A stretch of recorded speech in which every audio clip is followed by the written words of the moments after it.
പ്രിയ സുഹൃത്തുക്കൾക്ക് നമസ്കാരം. ഏറ്റവും ആദരണീയനായ Indian chief justice mister Chandrachud democratic secular Indian റിപ്പബ്ലിക്കിന്റെ മഹത്തായ ചരിത്രത്തിൽ ഇന്ന് വരെ സംഭവിക്കാത്ത വിധത്തിൽ ആദ്യമായി സുപ്രീം കോടതി ചീഫ് ജസ്റ്റിസ് തന്റെ വീട്ടിൽ വ്യക്തിപരമായി നടത്തുന്ന മതചടങ്ങായ ഗണേശ ചതുർത്ഥി പൂജയ്ക്ക് ഇന്ത്യൻ ഗവൺമെന്റിന്റെ തലവനായ പ്രൈം മിനിസ്റ്റർ മോദിജിയെ മാത്രം പ്രത്യേകമായി ക്ഷണിക്കുകയും വീഡിയോഗ്രാഫേഴ്സിന്റെ സാന്നിധ്യത്തിൽ മോദിജിയും താങ്കളും ഒരുമിച്ച് താങ്കളുടെ വീട്ടിൽ ഗണപതി പൂജകൾ നടത്തി അതിൻ്റെ വീഡിയോസ് പ്രൈം മിനിസ്റ്ററുടെയും കേന്ദ്രം ഭരിക്കുന്ന രാഷ്ട്രീയ പാർട്ടിയുടെയും സോഷ്യൽ മീഡിയ ഹാൻഡിലുകൾ വഴി പ്രചരിപ്പിക്കുകയും ചെയ്തു കണ്ടു. ഇന്ത്യയുടെ ചീഫ് ജസ്റ്റിസും പ്രധാനമന്ത്രിയും സ്വന്തം വസതികളിൽ സ്വന്തം മതവിശ്വാസമനുസരിച്ചുള്ള പൂജകളും പ്രാർത്ഥനകളും വ്യക്തിപരമായി ചെയ്യുന്നതിന് ആരും എതിരല്ല. അവർക്കതിന് പൂർണ്ണ സ്വാതന്ത്ര്യമുണ്ട്.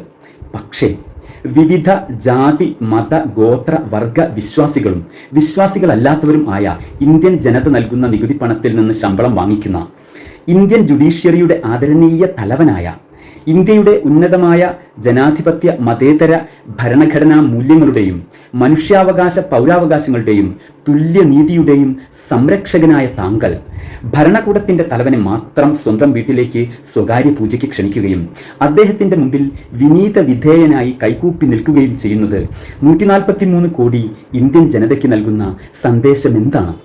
താങ്കളുടെ സഹപ്രവർത്തകർക്കും വിവിധ ഹൈക്കോടതികളിലെയും ആയിരക്കണക്കിന് കീഴ്ക്കോടതികളിലെയും ന്യായാധിപർക്കും നൽകുന്ന സന്ദേശം എന്താണ്?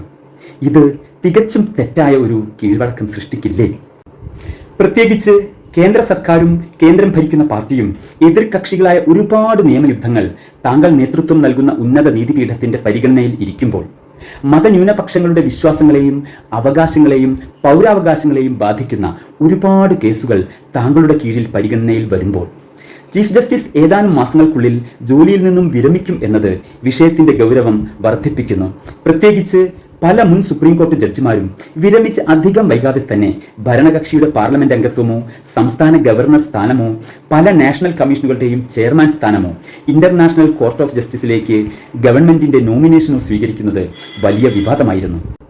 മാത്രമല്ല ഉന്നത നീതിപീഠങ്ങളിലെ പല ന്യായാധിപരുടെയും വിശ്വാസ്യതയും നിഷ്പക്ഷതയും ധാർമ്മികതയും മതേതരത്വവും ബലി കഴിക്കപ്പെടുന്നു എന്ന ഗുരുതരമായ ധാരണ പൊതുജനങ്ങളിൽ സൃഷ്ടിക്കപ്പെട്ടു. രാജ്യത്തെ ന്യൂനപക്ഷങ്ങൾക്കെതിരായ നിയമനീക്കങ്ങൾ നടത്താൻ ദേശീയ തലത്തിലുള്ള ഒരു വർഗീയ സംഘടനയുടെ നേതൃത്വത്തിൽ ഈ സെപ്റ്റംബർ 8 രാജ്യ തലസ്ഥാനത്ത് ചേർന്ന വിധി പ്രകോഷ്ഠ ജഡ്ജസ് മീറ്റിൽ വിവിധ ഹൈക്കോടതികളിൽ നിന്നും സുപ്രീം കോടതിയിൽ നിന്നും വിരമിച്ച 30ഓളം ജഡ്ജിമാരും നിലവിലുള്ള ഒരു ഹൈക്കോടതി ജഡ്ജിയും ഒരു കേന്ദ്രമന്ത്രിയും പരസ്യമായി പങ്കെടുത്തു എന്നത് മതേതര ഇന്ത്യയെയും നിഷ്പക്ഷ നീതിപീഠങ്ങളെയും ഇരുത്തി ചിന്തിപ്പിക്കേണ്ട ഗുരുതരമായ വിഷയമാണ്. ജനാധിപത്യ വ്യവസ്ഥയുടെ നെടും തൂണും കാവൽ ഭടന്മാരുമായ നീതിപീഠങ്ങൾ നീതി നടപ്പാക്കുക മാത്രമല്ല, നീതി നടപ്പാക്കുന്നു എന്ന് ജനങ്ങളെ ബോധ്യപ്പെടുത്തുകയും വേണം എന്ന് നീതിന്യായ വ്യവസ്ഥ തന്നെ ഉദ്ഘോഷിക്കുമ്പോൾ എവിടെയാണ് പാളിച്ചകൾ സംഭവിക്കുന്നത് എന്ന സത്യസന്ധമായ ആത്മവിശകലനം ജനാധിപത്യ വ്യവസ്ഥയുടെ അവിഭാജ്യ ഘടകമായ ന്യായാധിപർക്ക് അനിവാര്യമാകുന്നു. 2 ടീമുകൾ തമ്മിൽ മത്സരിക്കുമ്പോൾ മത്സരം നിയന്ത്രിക്കുന്ന റഫറി അഥവാ അമ്പയർ തന്നെ ഒരു ടീമിന്റെ ജേഴ്സി എടുത്തണിഞ്ഞാൽ ആ റഫറി എടുക്കുന്ന ഏത് തീരുമാനത്തിലും എത്രത്തോളം വിശ്വാസ്യതയും നിഷ്പക്ഷതയും പ്രതീക്ഷിക്കാം? ഇതുതന്നെയാണ് സമകാലിക ഇന്ത്യൻ നീതിന്യായ വ്യവസ്ഥ നേരിടുന്ന പ്രധാന വെല്ലുവിളികളിൽ പ്രഥമ ഗണനീയം. സത്യസന്ധവും നിഷ്പക്ഷവുമായ ആത്മപരിശോധനകളും തിരുത്തലുകളും അനിവാര്യമാണ്. It was highly improper of the Chief Justice of India to have invited Prime Minister Modi to his residence for Ganesh Puja. This is ridiculous. What message will go to the people of India that Prime Minister and CJI hobnobbing with each other? This man Modi has been trying to win over judges for a long time. You would remember he won over Gogoi, the former Chief Justice of India.